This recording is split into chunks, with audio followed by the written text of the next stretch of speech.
Thana hin alian ngan tak mi siang pasang pakhat arak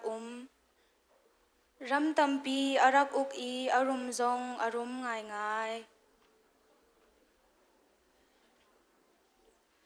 asina in anupi ni alung arak tuan lau cha a ai rol tu ding nupi kol ai tim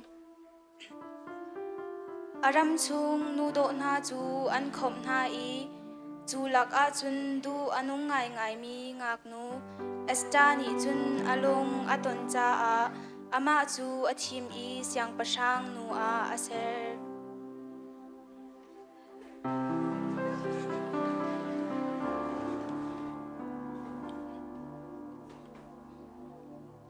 Haman chu rian sang ngai an pek ni boy asi siang pasang sin vial te ni upat nak an pek mi asi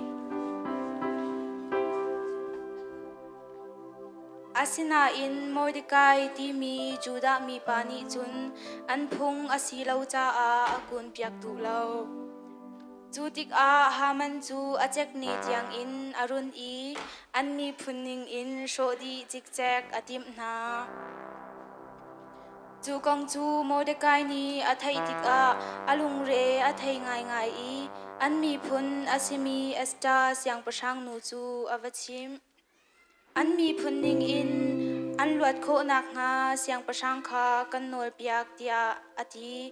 esta chu achin aphang ngai zai cha tia siang pasang ni aboi phung arak her piak lo chun anun na kha lak ding asi asina in esta ni chun ami phun an luat kho nak nga thi in siang pasang ton chu atim Mordecai zong chu esta ni afial bang in akal I Juda mi pol chu apum na esta cha chun ni thum chung zaim han ai lo le ding lo in rol an ul chuban tuk chun esta zong ni chun atua ve ani thum nak ni phung ni on lo na in esta chu ami phuncha siang pasang ton ok chun avakal siang pasang ni chun aboi phung chu arak herpiak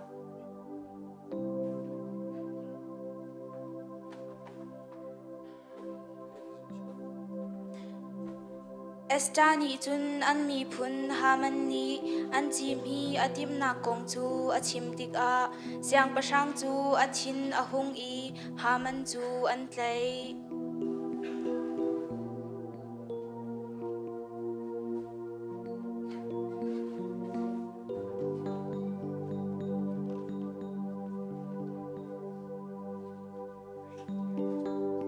Mordecai thlai nak cha asar mi ama tu chu an thlai chuti chun esta le Mordecai si se an mi phunning in an izuam nak an thlacham nak thong in sho atim tu na haman ku chung chun an luat cha purim puai an tua I an ilom kan ni zong din nak le ral that nak he kan mi phun dirpi usi mi phun alian ngan tar tu chu din nak asi swal nak chu zai mi phun pau cha ningza nak asi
切